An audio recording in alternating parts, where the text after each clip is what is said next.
मैं एक बार गाजीपुर अभी कुछ दिन पहले लगता है कि 5-7-10 दिन पहले मैं आया।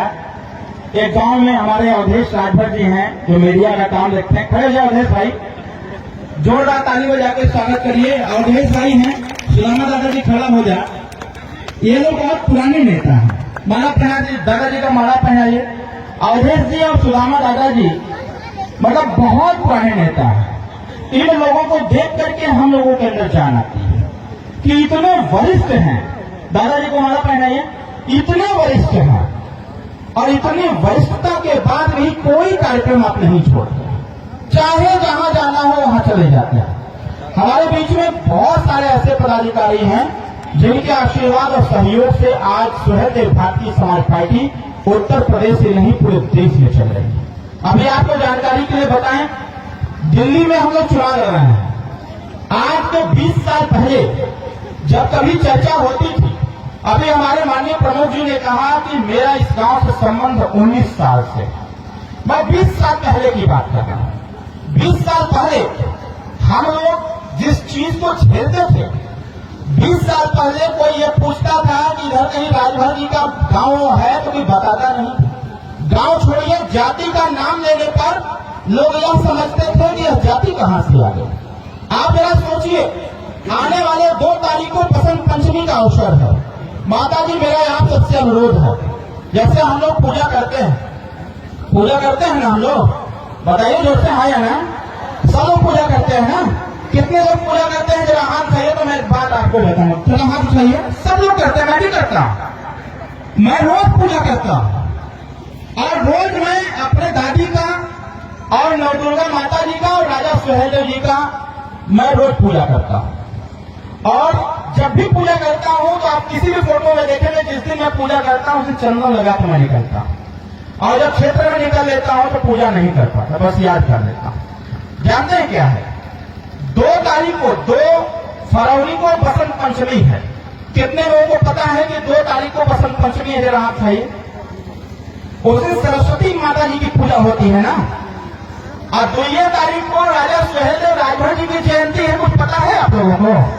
कितने लोगों को पता है? जरा आप बताइए तो। राजा सुहेलदेव जी की जयंती नहीं पता है। माता जी, यही दुर्भाग्य का कारण है।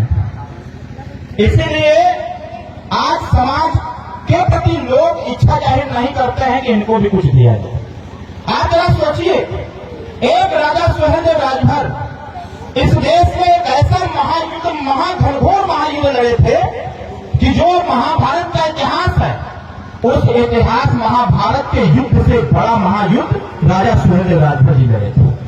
जब इस देश में विदेशी आक्रांताओं के द्वारा जब इस देश की मां बहनों की इज्जत लूटी जा रही थी, छोटे छोटे बच्चे और बच्चियों का सरकर्म किया जा रहा था, जब इस देश में राज्यों पर कब्जा किया जा रहा था, विदेशी आक्रांताओं का सीमा से विस्तार हो रहा था, तो उस समय जब इस देश के बड़े से बड़े प्रतापी राजा परास्त हो चुके थे, तो उस समय विदेशी आक्रांता का मुंहतोड़ जवाब देने का काम किसी ने किया था, तो उसका नाम चक्रवर्ती सम्राट राष्ट्रपति राजभर महाराज।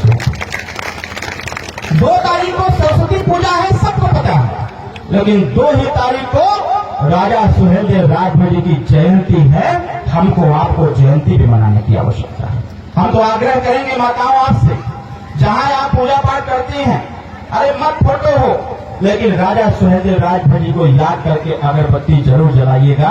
क्योंकि अगर आपके गांव में, आपके घर में जब फोटो होगा, तस्वीर होगी, तो आपकी आने वाली नस्लें भी पूछेंगी कि माता जी ये बताओ कि ये तो बाबा भोलेनाथ हैं, ये बजरंग बली है, ये दुर्गा माता है, लेकिन ये फोटो किसका है?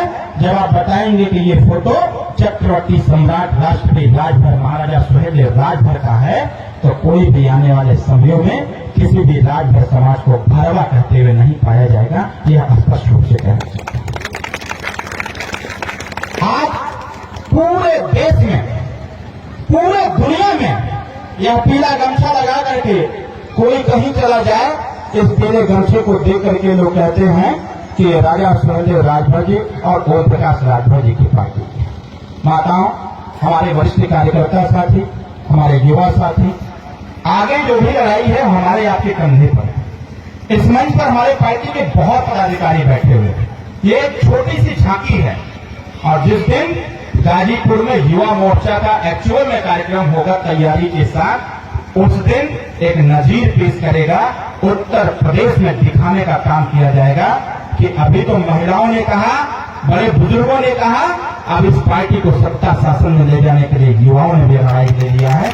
जिस दिन युवा लड़ाई लेगा, जिस दिन युवा अपनी जमात इकट्ठा करेगा और जिस दिन अपने घर से निकलेगा, उस दिन माहौल बदलते देर नहीं लगेगा, क्योंकि इस देश की आजादी की शुरुआत उसी दिन हो गई थी जिस दिन इस देश में गरम दल की स्थापना हो गई थी।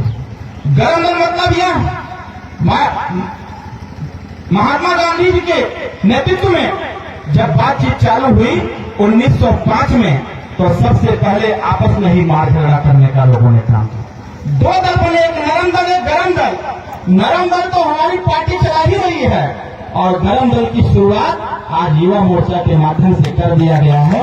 मैं निर्देश भी देना चाहता हूं, आने वाले समयों में जहां भी कार्यक्रम हो, ऐसे कार्यक्रम को सफल बनाने के लिए हमारे युवा मोर्चा के सभी पदाधिकारी वहां पर समय दे करके, क्योंकि जिस दिन हमारा युवा समाज के प्रति जागरूक हो जाएगा, उसी दिन से हमारे विकास का दरवाजा खुल जाएगा साथियों, उसको कोई नहीं रोक पाएगा। इस मंच पर हमारे माननीय जिलाध्यक्ष श्री सुरेंद्र राजभर जी हैं, मंडल अध्यक्ष ललन राजभर जी हैं, खड़े हो जाए दोनों लोग, ताली बजा के इनका स्वागत कर दीजिए। रितेश जी हैं हमारे बीच में, प्रदेश अध्यक्ष दलित प्रकोष्ठ, ताली बजाइए। श्री सुरेश राजभर जी हैं, सुरेश जी बनाइए। माननीय मंत्री जी के प्रतिनिधि हैं और पार्टी के प्रदेश के उपाध्यक्ष हैं, जोरदार ताली बजा करके स्वागत करिए। माननीय अध्यक्ष जी माला पहना दीजिए।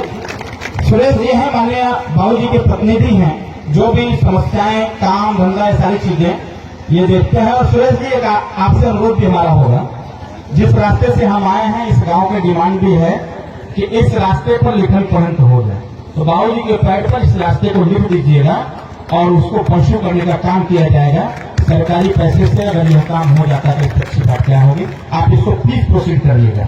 हमारे बीच में श्री डॉक्टर राम जी राजभर जी हैं, ये बैठे हुए हैं, ताली बजा के इनका स्वागत कर दीजिए। हमारे बीच में सरोज राजभर जी बहुत पुराने नेता हैं, ताली बजा के इनका भी स्वागत कर दीजिए। दिनेश राजभर जी हैं, दिनेश भैया बहुत पुराने नेता हैं, यह भी जोरदार ताली बजाते हैं। ताली नहीं बज रही है, ताली क्या मतलब नौजवान साथी पीछे हम लोग खड़े हुए यहाँ। हमारे बीच में छोटेलाल राजभर जी हैं, बाबू जी के प्यारे थे, पहले मेरी पार्टी के प्रदेश उपाध्यक्ष हैं, बहुत ही वरिष्ठ नेता हैं। ये बाबू जी को मोटरसाइकिल से लेके टहरे हुए हैं। आप जरा सोचिए कि ऐसे ऐसे लोगों ने इस राजभर के नाम को आगे बढ़ाया है, राजा सोहेल और राजभर के नाम को। और मैं पढ़ने जाता था, मेरे गांव से मेरा स्कूल 2 किलोमीटर की दूरी पर था। मेरे गांव के बगल का गांव का नाम सहमनपुर था, उस स्कूल का नाम था प्राइमरी पाठशाला सहमनपुर। जब मैं अपना दाखिला करवाने गया तो प्रिंसिपल साहब यादव जी थे, बैजनाथ यादव नाम था।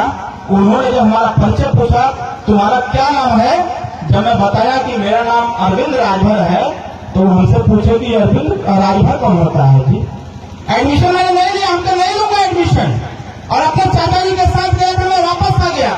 2 दिन बाद बाबू जी आए, पूछे क्या हुआ, एडमिशन हो गया। हमने कहा नहीं लिया। पूछे क्यों, हमने जिस स्कूल में जाति पूछी जाती हो उस स्कूल में मैं नहीं पढ़ सकता। बाबू जी पूछे, किसने पूछ लिया, मेरा प्रिंसिपल साहब ने पूछा। और वो कहे कि राजभर कौन होता है, हम तो सबको जानते हैं लेकिन राजभर जाति को नहीं जानते हैं। हमने कहा कि बाबू जी, सबसे पहले तो आपको अपनी पहचान बनाने की आवश्यकता है। जिस दिन पहचान बन जाएगी उस दिन हिस्साधिकार मिलना चालू हो जाएगा, इसको कोई नहीं रोक सकता। और यह लड़ाई उसी दिन से चालू हो गई।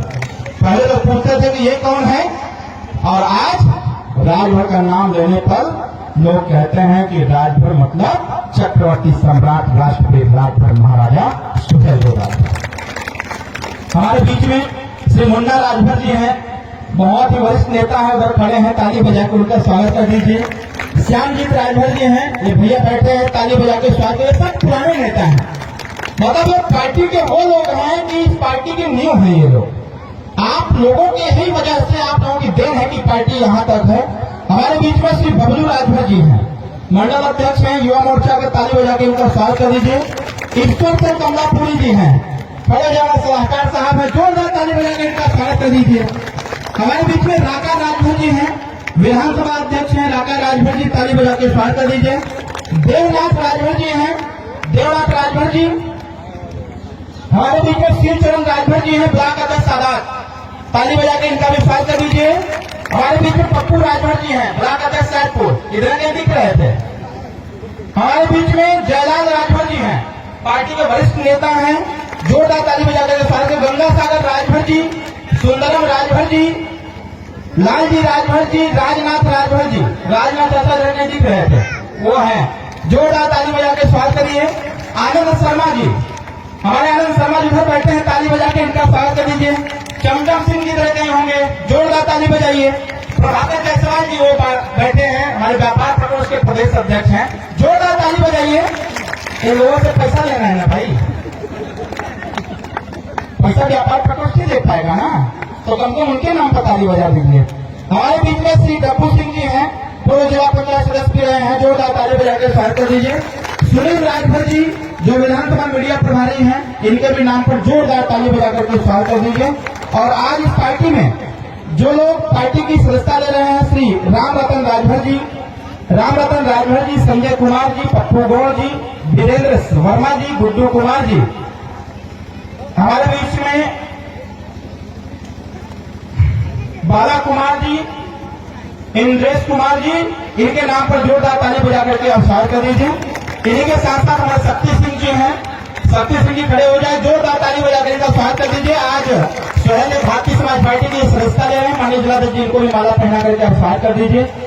हमारे बीच में ज्वाला यादव जी हैं, जो विधानसभा युवा मंच के प्रमुख सचिव हैं, प्रमुख महासचिव, जोरदार ताली बजा के इनका भी स्वागत कर दीजिए। बेचरी राजभर जी हैं, जो युवा मंच के महासचिव हैं, इनको भी ताली बजा के स्वागत कर दीजिए। बहुत बहुत धन्यवाद। अब आते हैं अपने मूल बात पर,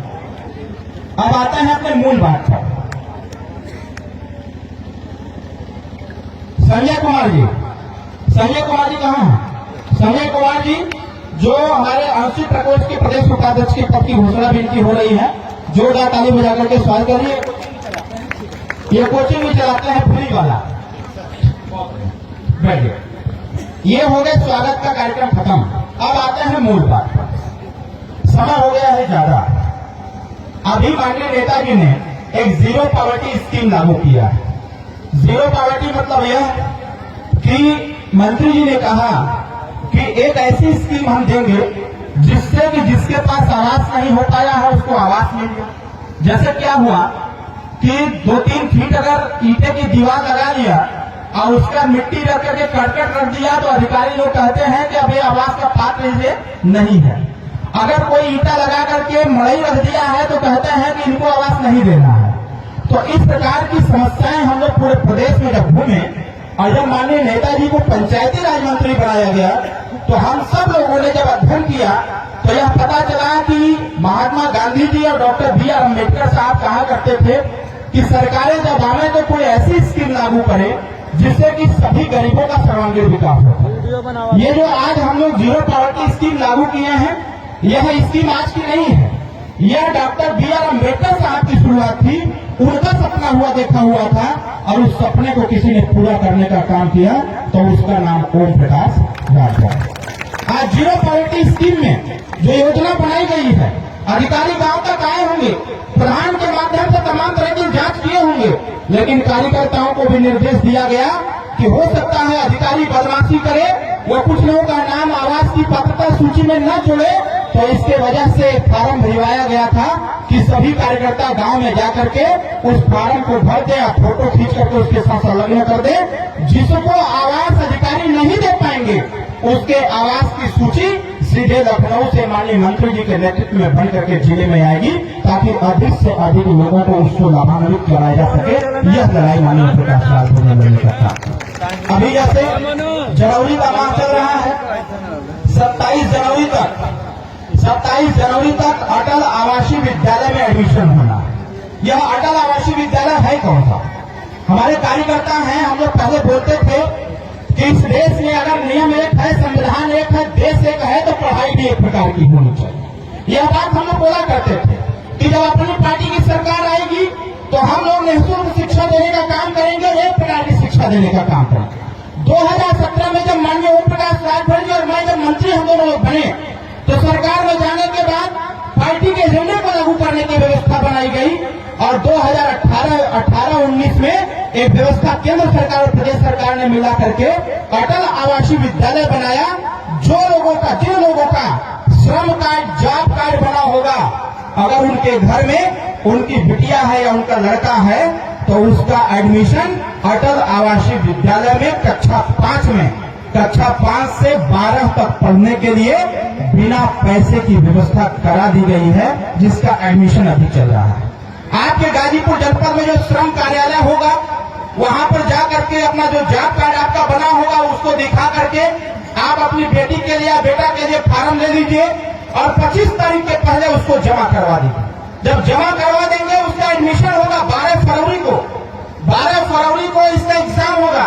एग्जाम क्वालिफाई करेगी बच्ची आपका बेटा, उसके बाद उसका एडमिशन होगा। जिस प्रकार की पढ़ाई कॉन्वेंट विद्यालय में होता है उसी प्रकार की पढ़ाई अटल आवासीय विद्यालय में होने का काम हो रहा है। साथियों, मैं इस चीज को इसलिए कह रहा हूं क्योंकि हमारे ससुर जी जो कभी बीएसए रहे, डिवाइस के पद पर रहे, विशेष सचिव बेसिक शिक्षा से रिटायर हुए, वो इस समय बस्ती के अटल आवासीय विद्यालय में प्रिंसिपल है। वो हमको रोज फोन करके कहते हैं कि बाबू कहीं भी जाइए तो इस पर लोगों को जागरूक करिए। अगर अधिक से अधिक बच्चे हमारे पढ़ने लगेंगे तो बिना पैसे में उनको अच्छी शिक्षा मिलने लगेगी। और अटल आवासीय विद्यालय में कोई गांव का अध्यापक नहीं पढ़ाएगा।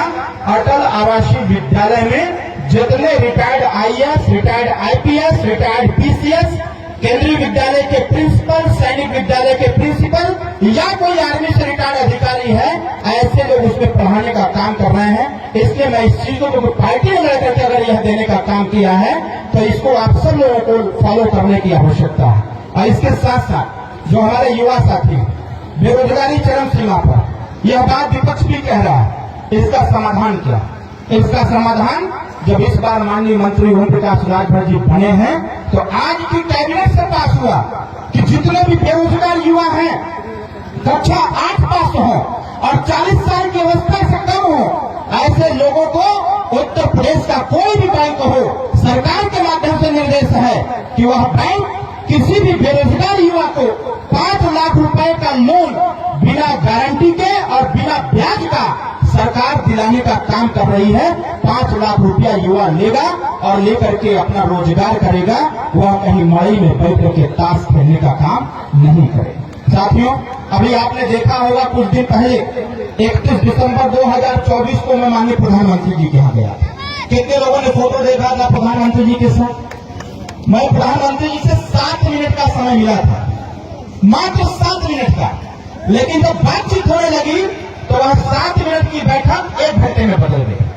और ये सारी बात हमने कहा सर, हमने कहा कि सर उत्तर प्रदेश की स्थिति, हमारे जो युवा लोग हैं वो बेरोजगार हैं और यह युवाओं की संख्या पूरे देश में लगभग 63% हो गई, जिसमें से सबसे ज्यादा संख्या उत्तर प्रदेश और बिहार की है।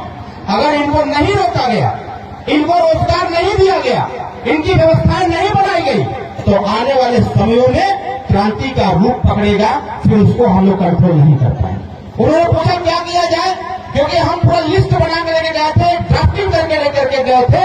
और जब बातचीत चालू हुआ हमने कहा कि सर जब मैं मंत्री था लघु उद्योग विभाग का तो उसी समय हमने तय किया था 1 डिस्ट्रिक्ट 1 प्रोडक्ट की बात, जो वर्तमान में माननीय मुख्यमंत्री जी ने कहा कि एक जिले में 1 प्रोडक्ट बनेगा। उसी चीज को हम और नीचे तक लेके गए थे कि 1 डिस्ट्रिक्ट में 1 प्रोडक्ट बनेगा, तो जिले पर नहीं बल्कि ब्लॉक स्तर पर लघु और कुटीर उद्योग को स्थापित करते हुए अगर यहाँ का नौजवान गुजरात, महाराष्ट्र, पंजाब की फैक्ट्री चला सकता है तो उत्तर प्रदेश सरकार व्यवस्था दे, हमारे यहाँ का नौजवान यही पर रोजगार करेगा, वह गुजरात, महाराष्ट्र जाने का काम नहीं करेगा। माननीय प्रधानमंत्री जी ने कहा कैसे होगा?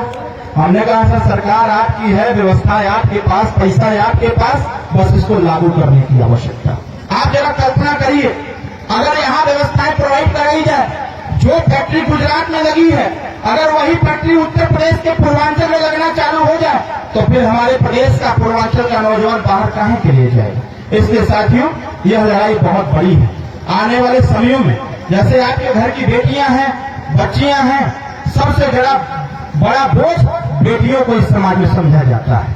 और हम लोगों ने जो लड़ाई लड़ने का काम किया है 33% आरक्षण आने वाले समयों में राजनीति में भी मिलेगा, नौकरियों में भी मिलेगा। इसलिए माताओं, हमारा यह आग्रह है कि बच्चियों को जरूर पढ़ाने का काम करिए। एक व्यवस्था और लागू कराने हम लोग जा रहे हैं, जिसके भी घर की बेटी पैदा होगी उस बेटी के नाम से 5 लाख रुपए का सिक्योरिटी लोन वो होगा, इंश्योरेंस होगा। 5 लाख रुपए का इंश्योरेंस दिया जाएगा। इसके साथ साथ यह भी तय किया जा रहा है, जो पार्टी के एजेंडे में है, कि उत्तर प्रदेश में लड़कियों को पढ़ने के लिए कक्षा 1 से लेकर के वो जितना पढ़ना चाहती है उसके पढ़ाई का सारा खर्चा उत्तर प्रदेश की सरकार देने का काम करेगी। इस प्रकार की व्यवस्था बनाने का काम। ये जो दारूबंदी वाली बात हम लोग कर रहे हैं, दारू बंद होना चाहिए ना।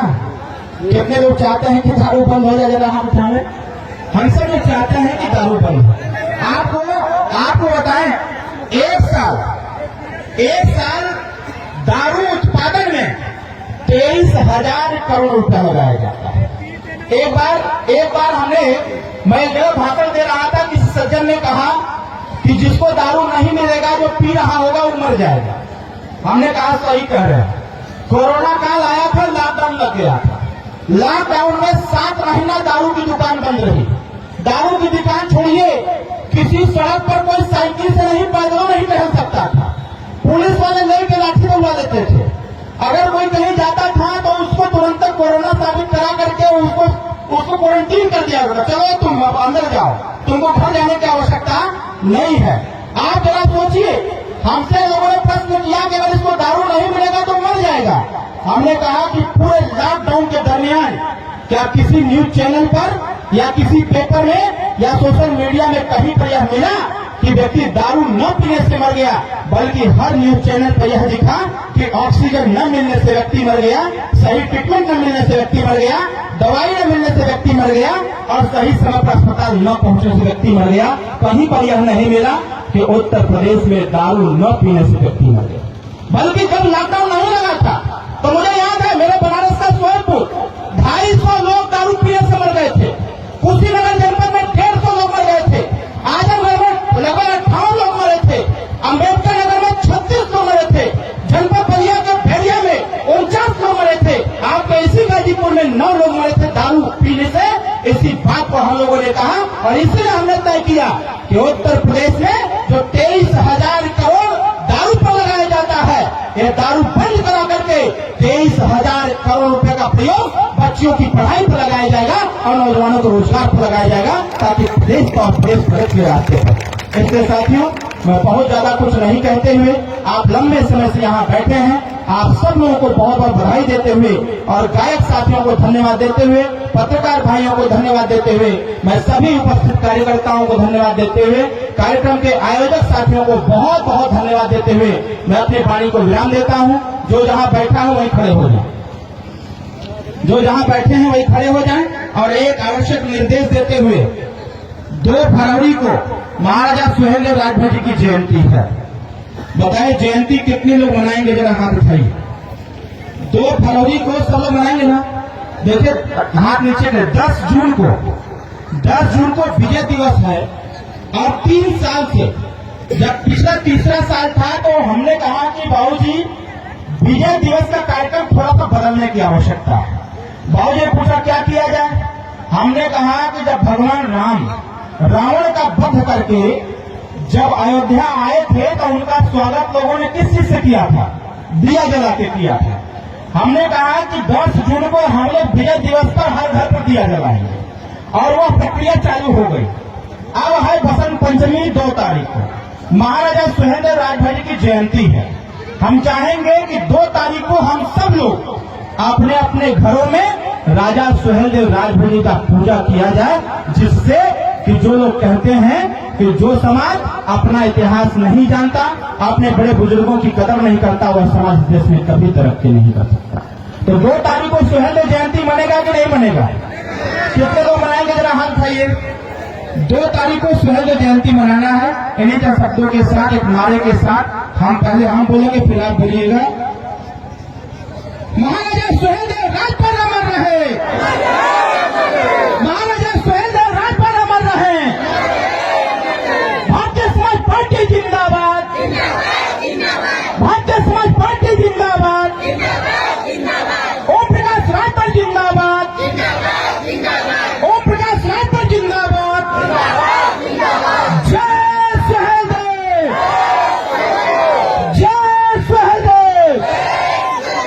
मैं जब आ रहा था तो हमारे युवा साथी पिकअप पर लग करके आ रहे थे, नारा लगा रहे थे। नौजवान साथियों को धन्यवाद देता हूँ। जो हमारे युवा साथी मोटरसाइकिल से साथ साथ आए हैं उनको भी धन्यवाद देता हूँ। जितने हमारे पदाधिकारी आए हैं सभी लोगों का धन्यवाद देते हुए मैं अपने वाणी को विराम देता हूँ। जय सूर्यदेव, जय भारत, जय युवा शक्ति।